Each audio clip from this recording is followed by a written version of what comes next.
Look.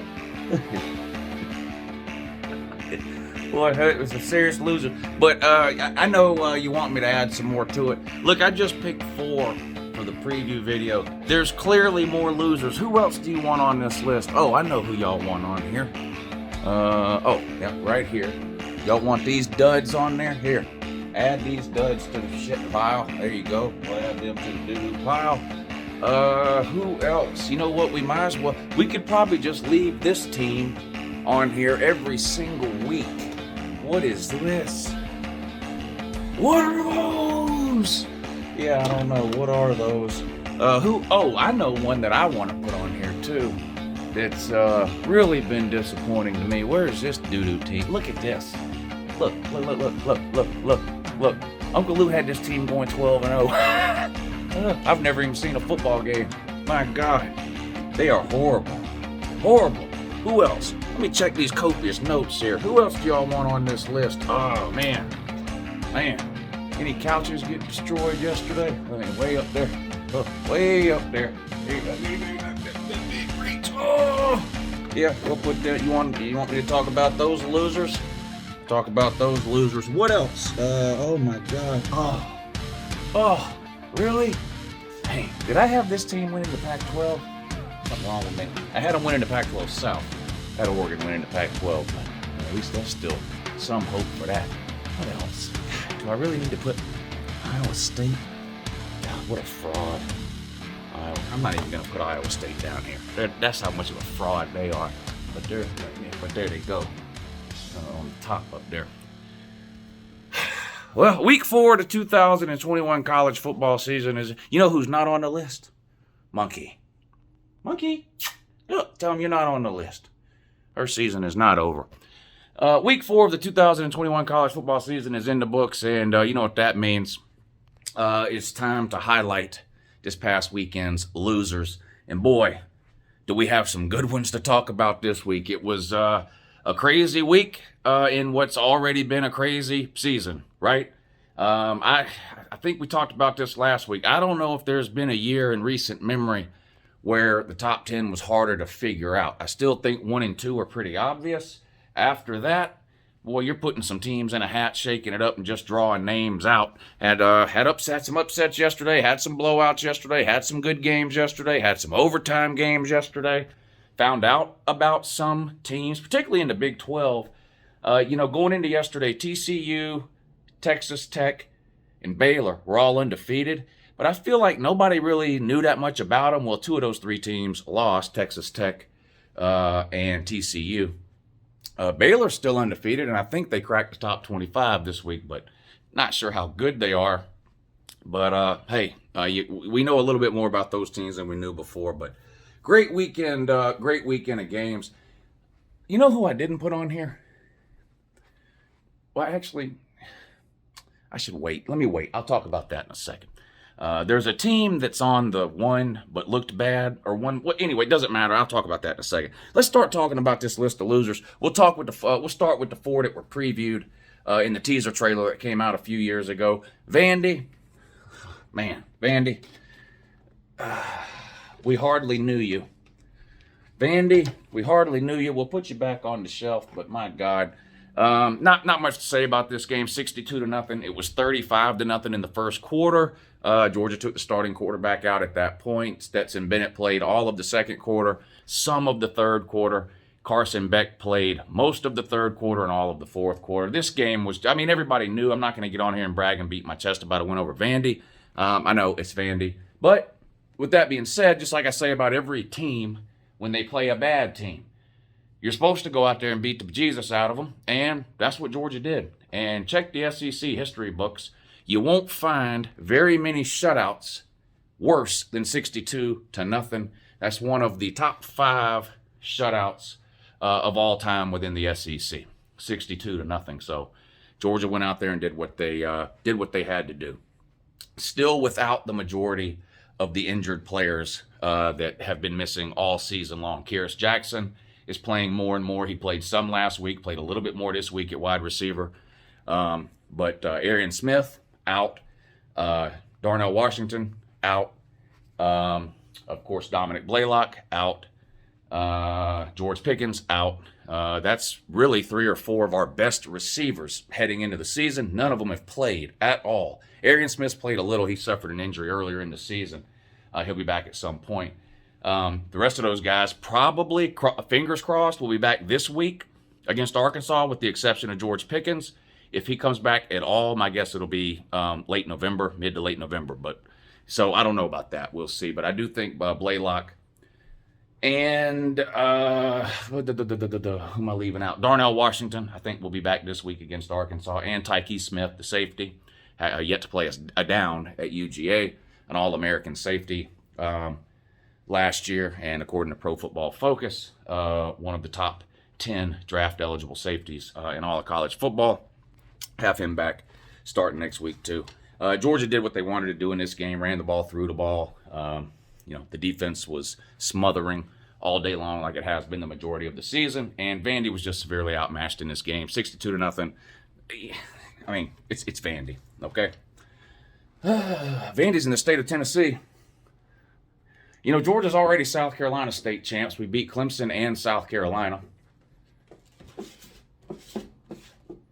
Now we've beat Vandy.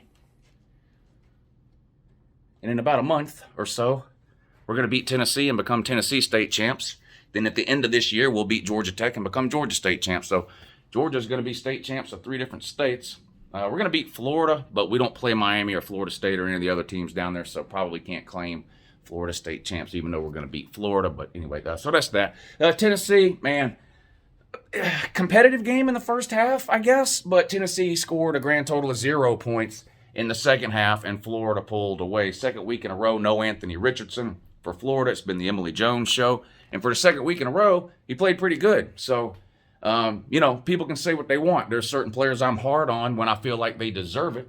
But when they come out and play well, you have to say that too. You can't pretend they didn't. So last week in Florida's amazing, probably the best game in their program history, especially if you listen to what, stop calling me, especially if you listen to what their fans said, probably best game in program history, their home loss last weekend. Emory Jones played great. And again, yesterday, Emily Jones played pretty good. Tennessee, they don't have the horses. Forget the coaching. We don't really know about Josh Heupel, to be fair to the Tennessee fans. Tennessee just lost too much. They didn't have a whole lot of talent on last year's team to start with, but when you lose players every year to graduation in the NFL, and when you add on that the fact that Tennessee had 26 players transfer out that would have been eligible to play for Tennessee this year, it's just going to be a rough year for Tennessee. It just is. The Pitt game got away from them a couple of weeks ago. That's one they maybe wish they could have back. If they played Florida 10 times, Florida would beat them all 10 times, though. So that's just the way that game. That's just the way that game went.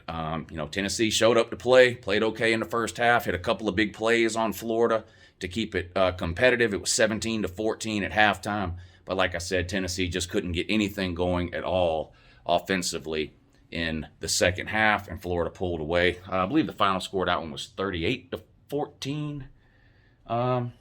Is that right? 38-14 Florida. So Tennessee, your season was over before it started, but you know how it works. When you lose to a rival, you're probably going to get put on the list, and that's what happened to you this week. So Tennessee is now, 1-16 against Florida in the last 17 years? You're close to being back, though. You're close to being back.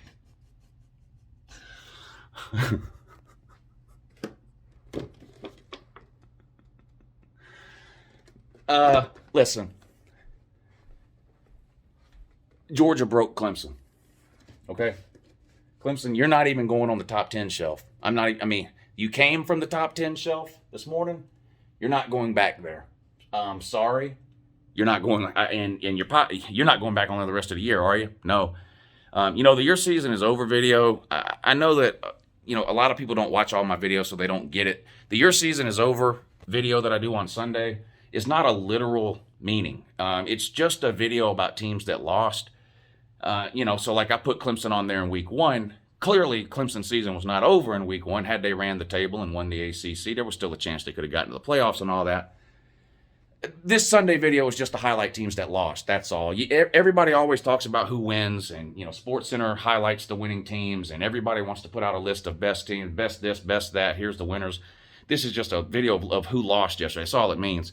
But in this case, Clemson, your season is actually over. Someone's season being over is really relative to expectations, in my opinion. In other words, a team like Tennessee's season isn't technically over until they're no longer bowl eligible, in my opinion, because I think that's what the expectations should have been for Tennessee heading into this year. Try to get to 6 wins so that you can make a bowl and get an extra 2 weeks of practice at the end of the year. So Tennessee's on the year season is over list, but I don't technically think their season is over. Clemson has made the playoffs for 1 million years in a row, has won the ACC for 1 million years in a row. Their expectations every year is to make the playoffs. And that's a realistic expectation. That's not a delusional expectation or a potato expectation. I mean, Clemson has been really, really good for the last 5-6 years, whatever it's been. Made the playoffs all of those years. It was realistic for Clemson fans to expect to make the playoffs again this year. That's not happening. I don't care if you win the rest of your games 100-0. Clemson is last year's Oklahoma. You can't lose 2 games early in the season like this in a conference like the ACC or last year in a conference like the Big 12 and expect to move far enough back up the polls to make the playoffs. It's not going to happen. Now, you watch Clemson play, it doesn't appear they're going to win the rest of their games anyway. They look really, really bad. Georgia has put Clemson's offense in the nervous hospital. That's what happened. The ukulele clearly has PTSD. He looks lost. And I know technically he's a first-year starter, but we have to remember, he started and played 2 games last year, the entire game, on the road at Notre Dame and home against Boston College, and had like 800 yards passing total in those 2 games. I don't think he's got 800 yards passing this season now in 4 games. Clemson's offense is absolutely horrific. The running back, Will Shipley, that's all I heard about all offseason. The next Christian McCaffrey, haven't been impressed with him. I know the offensive line is bad. Clemson's defense is still okay. Well, it's more than okay. Clemson's defense is top 5 probably in America. But that offense is absolutely putrid. It's horrible. Watching Clemson's offense, it's set in football back 25, 30 years. It's terrible. I used to rag on Georgia's offense all the time, and it wasn't necessarily because Georgia's offense was bad. It was the style of offense we played, the ground and pound, the run game. And I said, we got to evolve. You're not going to win a national title this way. But when I was complaining about Georgia's offense, we were scoring 30 points a game and going 11-1 every year. You guys can't score at all, and you're going to be lucky to go 8-4, and that's with an ACC schedule. I mean, Clemson's offense is absolutely horrible. And people want to know whose fault is it? And you listen to the Tater Man, and they blaming this person and that person. Mainly Elliott, Tony Elliott, is that his name? The offensive coordinator. You got some fans want to blame the ukulele, and I get it. The ukulele has been bad. There's only 2 things to blame for Clemson's offense being this bad this year. Number 1, I already touched on, Georgia's defense.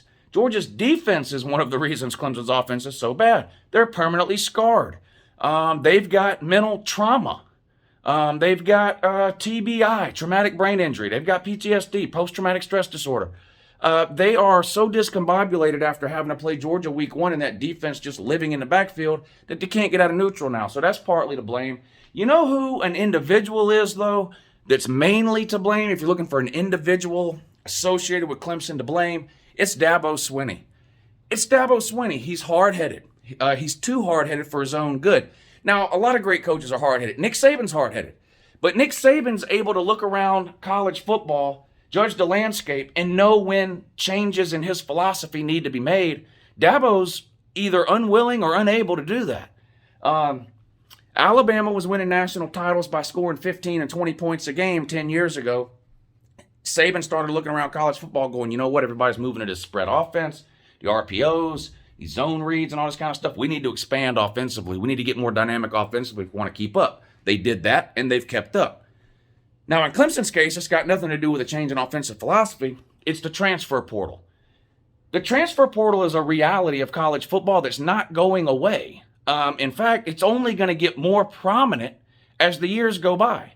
And for Dabo Swinney to just stick his head in the sand and pretend that the transfer portal doesn't exist is hurting Clemson's chances of winning games now in 2021. There were at least a dozen players in the portal this year who are better than players currently starting for Clemson, primarily on the offensive side of the ball. Just look at the offensive line. Clemson's offensive line is a disaster of biblical proportions. There were plenty of offensive linemen in the portal with a ton of experience that Clemson could have brought in that are better than the current starting 5 or even the 7 or 8 deep that they play at offensive line that could have improved Clemson's offensive line immediately. But Dabo has said publicly numerous times, and he hasn't backed down from this, he has never, doesn't intend to ever, and will never get any player out of the portal. He only wants players who are quote-unquote all in to the taters right out of high school. Well, Dabo, that's a nice pipe dream, but that's what it is a pipe dream, sir. This is not the college football of 10 or 15 years ago, okay? Plenty of good, really good players are entering the portal every single year. And it doesn't matter how well you recruit. There are misses in every recruiting class, no matter how good the recruiting class is. And all the proof you need of that is Alabama. Nobody has recruited like Alabama consistently over the last 12 years. They've got 12 years in a row of top 3 recruiting classes, the majority of which, 9, I believe, are number 1 classes. Nobody recruits high school kids like Alabama. Guess who the leading receiver and leading tackler is on this year's Alabama team, who just happens to be ranked number 1 in America, undefeated, and who most people feel like are their best team right now? Well, their leading receiver is Jamison Williams, a transfer from the portal who came from Ohio State. He's now Alabama's leading receiver. Alabama's got 1 million highly recruited, highly ranked, talented receivers that they got out of high school. They still found a better one in the portal. Guess who Alabama's leading tackler is? Henry Toto. That's right, the Wizard of Oz guy from the Tennessee Vols. He's Alabama's leading tackler. He's an inside linebacker, and he starts. Now, if you've paid any attention to football at all over the last 10 years, you know Alabama's absolutely loaded at the linebacker position. They still found one better in the portal. Brought him in. He's now starting in the leading tackler. You can't just pretend the transfer portal doesn't exist, Dabo. You're hard-headed, and you're costing your team wins, period. And that's on Dabo and no one else. There's no assistant coach or coordinator or position coach or athletic director that is forcing Dabo to ignore the transfer portal. It's a philosophy that Dabo has, and it's an outdated philosophy. And if there's one thing that's going to sink Clemson for the next few years, it's Dabo's philosophy on the transfer portal. You just can't pretend it doesn't exist. Georgia went out and got Eric Gilbert. Now he's got some issues and hasn't played. We went out and got Darion Kendrick from Clemson, and he starts for the number 1 defense in America, the Georgia Bulldogs. I mean, you just have to stop pretending that reality isn't real. Reality is real. Yabba dabba dabbo. And if you don't wake up, this won't be the only year that Clemson suffers. And that's on Dabo. That's on Dabo. It just is. Another team falling out of the top 10 today.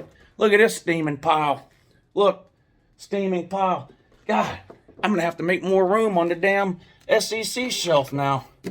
Yeah, we'll just stick you here for now.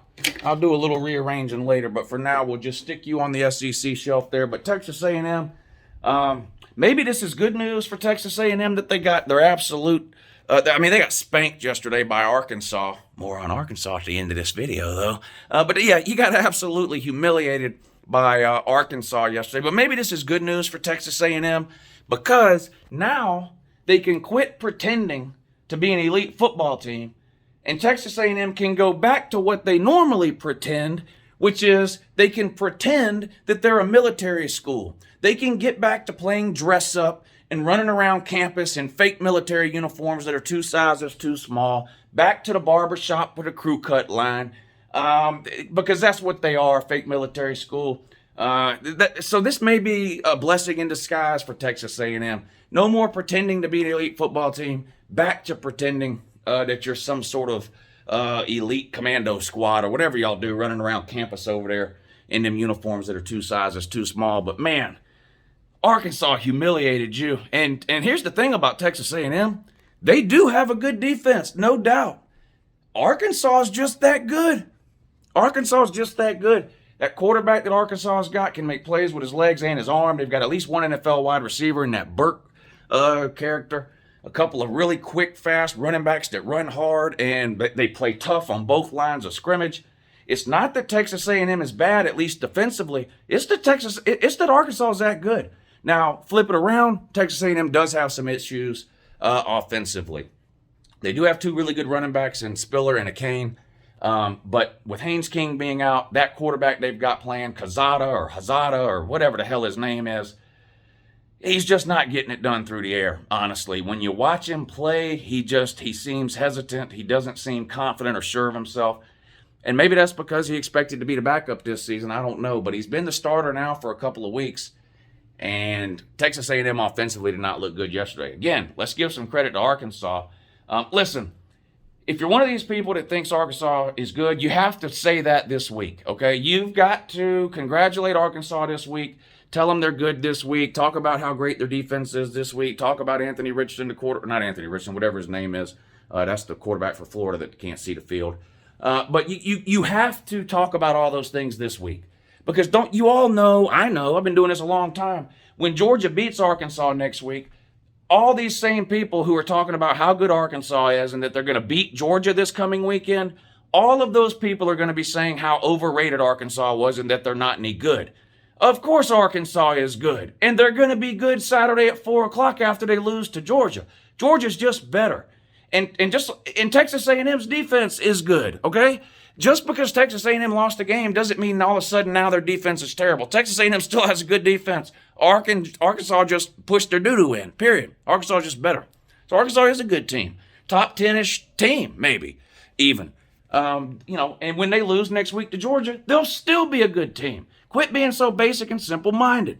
But yeah, Texas A&M, your season is over. Doo-doo list, let's see, what is this? Southern Cal, man, don't you just wish Southern Cal would go away? Fire their coach because they got blown out by a terrible Stanford team. Okay, great. Go out the next week, blow someone out. Then you come back this week and you lose, and it wasn't even close. To Oregon State, though, oh my God, you just didn't show up again. Forget Southern Cal. You don't even have to worry about or pay attention to Southern Cal. All we need to do is wait for the season to end and just figure out who they're going to hire. There's nothing to pay attention to about Southern Cal between now and then. They're just an absolute joke and an abomination. Wisconsin, great loss to Penn State. That seems like a million years ago now, though. We'll put you right here. Here you go, Whiskey. Back up on this shelf here. Lost to Penn State week 1. There was a chance you still could have been a pretty good team. There's no such thing as a good team that gets blown out by Notre Dame, though. That I can tell you. Now, this was a close game for 3 quarters, so I give you a little bit of credit. But Notre Dame's quarterback went down in the second half of this game, and they still managed to score 31 points on you. 31 points on you in the fourth quarter. Now, a couple of weird things happened. They had a touchdown, the 96-yard touchdown return and all that. But still, there are no good teams that get blown out by Notre Dame. They just don't. In fact, good teams usually blow out Notre Dame. See every major bowl game Notre Dame has played in since 1991 as exhibits A through L. Notre Dame's not a great team. In fact, we're going to find out that this week when Cincinnati beats them. Which is happening, by the way. Cincinnati is beating Notre Dame in South Bend this coming weekend. Cincinnati was off this weekend, 2 weeks to prepare. No reason why they're not going to go up there and beat Rudy. Fully expect that to happen. You know who can't beat Rudy, though? Wisconsin. And your season is over for real because that's 2 losses. You're probably not even going to win your division. That's pitiful.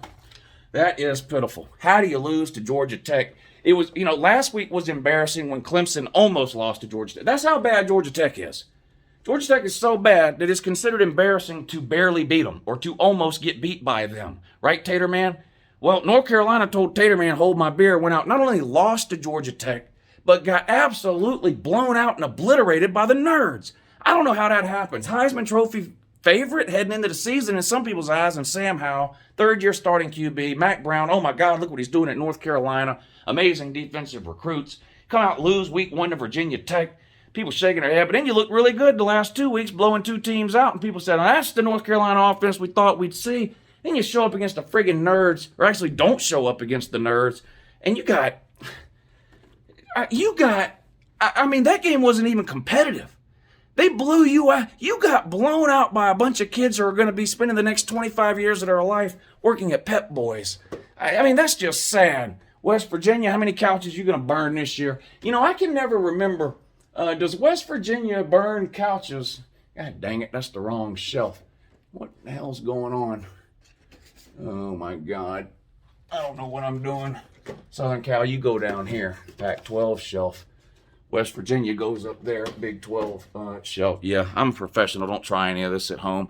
West Virginia lost to Oklahoma again, and this one was heartbreaking. 16-13. Looked like West Virginia was going to win. Oklahoma comes back, wins it with a field goal in the end, little chip shot there.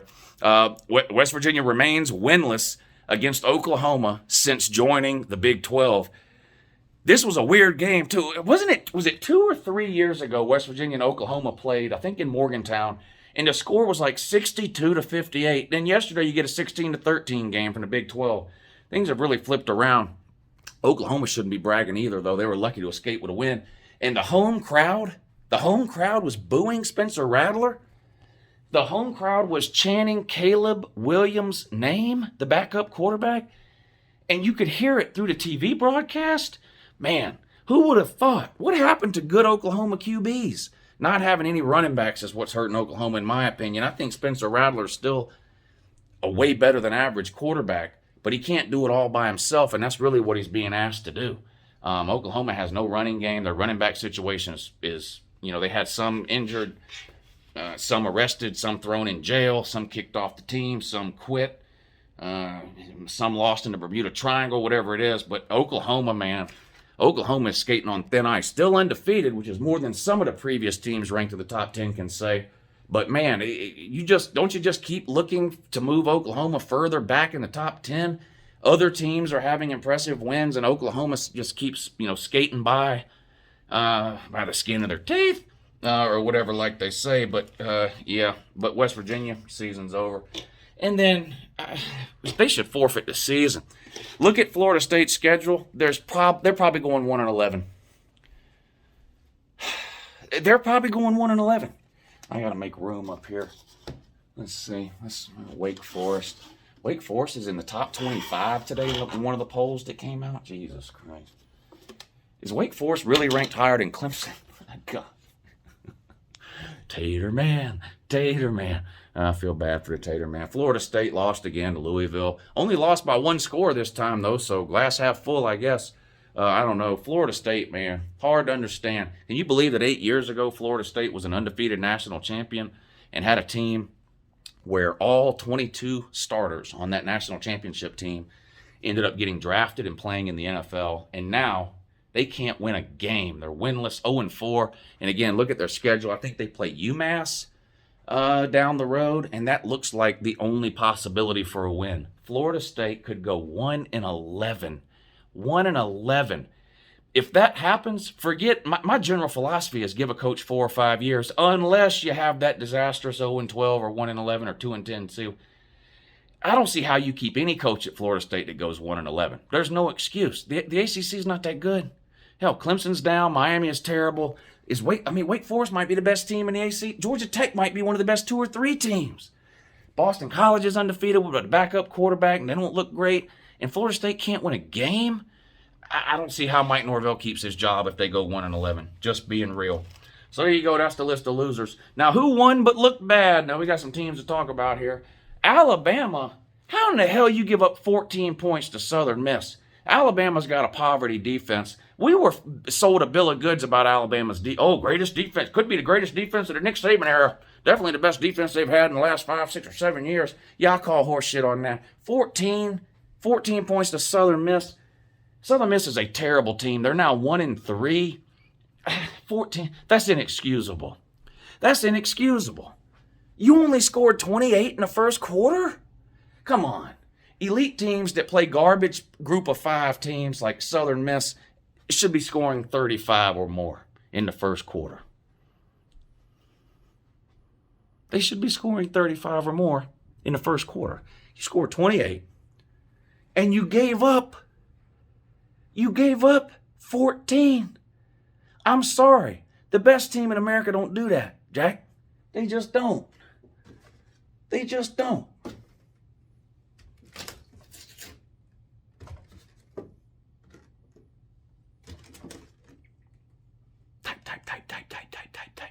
Who else looked bad? Well, Oklahoma, but we already talked about that.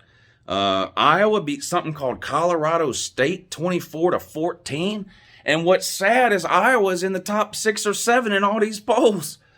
I don't know what's going on. Like I said, teams 1 through 2 are pretty obvious. 3 through 10, good luck trying to figure that out. Michigan State 23-20 against Nebraska. Same Michigan State team that is still scoring points on Miami from last week. Wow. You're lucky to get out of there with a win. I guess now we know why the line was so small on that game. Vegas knows more than we do. The line on that game was like 4 or 5 points, and I was like, what? Michigan State's much better than 4 or 5 points than Nebraska. Well, I was wrong again. Vegas was right. That's usually the case. Lucky to get out of there with a win, but not very impressive. In no way is a 4 or 3 or 4 point win over Nebraska ever impressive. They're absolute doo-doo. Auburn almost got beat by Penn State twice. Auburn was losing to Georgia State late into the fourth quarter. Auburn did score 2 touchdowns late in the game to win 34-24. But Georgia State could have and probably should have won this game. The referees were at it again. I don't know what. Auburn's been the luckiest team on earth the last 2 years when it comes to referees screwing things up. They gave Auburn on a silver platter a couple of wins last year, and they did it again this Saturday. I'm not going to get into the whole referee thing, but it was just a terrible, it was an awful call. You were lucky to get out of that game. Blow Dix got benched finally 3 years too late. Never should have been named a starter to begin with. He was only ever named a starter at Auburn because of nepotism. He was only ever named a starter because his daddy was a below-average quarterback for Auburn in the early 90s or whenever it was. He's not any good. He played so bad yesterday, they benched him for an LSU leftover, that TJ Finley or whatever his name is. Tennessee was wanting y'all to lose this game bad, too. Georgia State's the team that beat Tennessee a couple of years ago, and they still hear about it all the time, so it would have made them extremely happy if another SEC team would have shit the bed. But congratulations, Auburn. You somehow managed to escape the juggernaut known as Georgia State 34-24. And Kentucky 16-10 over South Carolina. That's pathetic. Pathetic. Georgia beat the absolute will to live, soul, everything out of South Carolina last week. Left nothing but a carcass. And all you could do was 16-10. My God, I can't wait to play Kentucky in that amazing passing game that put up 100 yards yesterday against South Carolina. South Carolina's quarterback, Luke Doty, who's terrible and not any good and got absolutely abused for 3 quarters by Georgia last week, outperformed Kentucky's Will Levis, who Kentucky fan has been telling us for 2 months, how amazing he was going to be. Yeah, 100 yards. Lucky to win that one 16-10. Got a lot of teams that won and look good. Let's give Wake Forest some love. 37-17 over Virginia. They're undefeated. Oregon 41-19 over Arizona. Now, Arizona's the worst Power 5 team in America. Yes, worse than Vanderbilt. Worse than anybody you can think of. But Oregon destroyed them, 41-19. Penn State 38-17 over Villanova. Not a dominating score, but a big emotional home game last week against Auburn. The whiteout night game. Turnaround this week playing nobody. It's easy to sleepwalk in that situation. 38-17, they get the win over whatever the hell Villanova is. I thought they were only a basketball school. Arkansas, again, Arkansas is a good team. You're pumping Arkansas because you're playing Georgia this week. Arkansas is a good team. They're going to be a good team after Georgia beats them Saturday. Arkansas is a good team. They beat A&M 20-10, previously undefeated. A&M was favored. A&M was ranked higher. Arkansas beat them. It's a good win. UJ 62-0 over Vandy. What else can you do? You play Vandy, the best you can do is humiliate them, and that's what Georgia did. Ohio State 59-7 over Akron with a backup QB, and somehow they're still falling into polls. What a shame. Florida 38-14 over Tennessee. Emotional, moral victory last week for Florida. Biggest moment in program history. 2-point home loss. They somehow managed to overcome that and beat Tennessee at home this week 38-14. So shout out to Dan Mullen and the Gators. Notre Dame 41-13 over Wisconsin. I still don't think Notre Dame's a very good team, but that was a good win yesterday, 41-13. Baylor remains undefeated, 31-29 over Iowa State. Coastal Carolina, 53-3 against UMass, a team that Florida State's got coming up in a little bit. Coastal Carolina's the best team in the state of South Carolina. Explain that to me, Tater Man. You can't. That's pitiful. Coastal Carolina's better than you. What a joke. What a joke. Michigan, 20-13 over Rutgers. Rutgers is no joke either, right, Tennessee? This just goes to show you. Look at what's going on at Arkansas. Look at what's going on at Rutgers. That's what making the right coaching hire can do for you. Now, what's particularly funny about this situation as it relates to Tennessee, Tennessee offered a job to Greg Schiano before they hired Pruitt. Greg Schiano accepted the job, and then the Tennessee fans got mad, burned down a dollar store, and the administration backed out of the offer.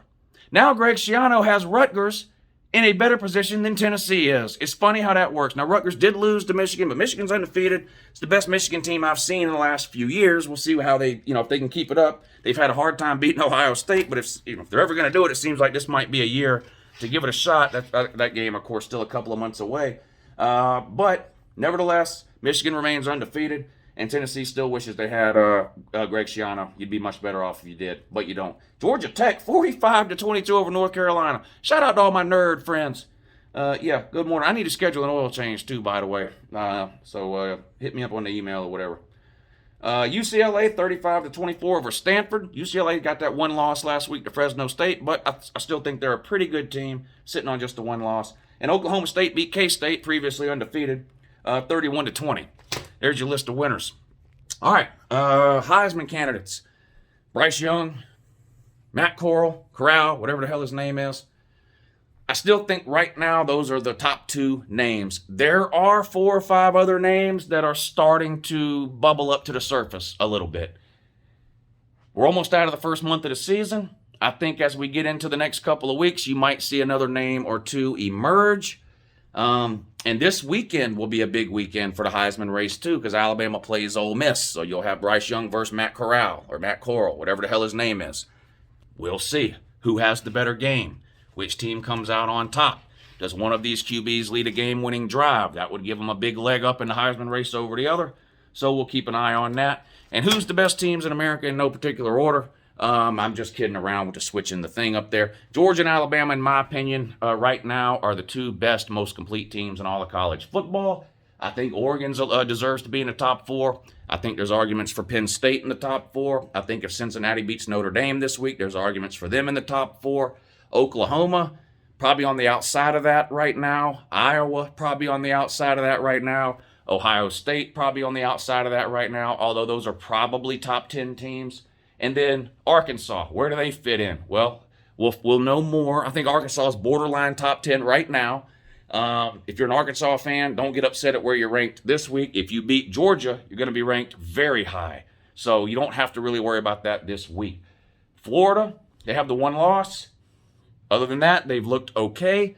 They've got Georgia coming up at the end of October. So again, with Florida, it doesn't really matter where you rank them, but I do think they're a top 10-ish team. Who else do you put in there? Baylor, Wake Forest. I don't know. Ole Miss. Ole Miss right now is a top 10-ish team. They beat Alabama. They'll be moving way up. So anyway, that's a list of the teams that are sort of, I think the best 2 are Georgia and Alabama right now. Again, that doesn't mean anything for the end of the season. A lot of football left to play. But right now, based on what we've seen through the first month, anybody with half a brain has to know Georgia and Alabama look like the 2 best teams. A handful of teams, I think, after that. Legitimate shot to make the playoffs and challenge a Georgia or an Alabama down the road. And then you got some top 10-ish type teams who maybe need a big win some point coming up, like in Florida's case. Obviously, they're going to have to beat Georgia. Can't lose to Alabama and Georgia and then try to pretend you're a playoff team. Just doesn't work that way. A&M now on the outside looking in with the loss to Arkansas. Loser of the Alabama-Ole Miss game. Going to be sucking hind tit in the SEC West. So we'll see. Whoever loses that Alabama-Ole Miss game is going to need the winner then to lose 2 games if they want to win the division. So this is a big game coming up for Alabama and Ole Miss. And, of course, Georgia and Arkansas also play this weekend. So 2 of the biggest games of the week taking place in the SEC this weekend. Georgia-Arkansas at noon. College Game Day will be there. The game's on ESPN. And then Alabama and Ole Miss at 3:30 on CBS. 2 great games. Anyway, there's your list of losers for Week 4, 2021. I'll have my updated top 25 posted Monday, tomorrow. Until then, though, have a good morning.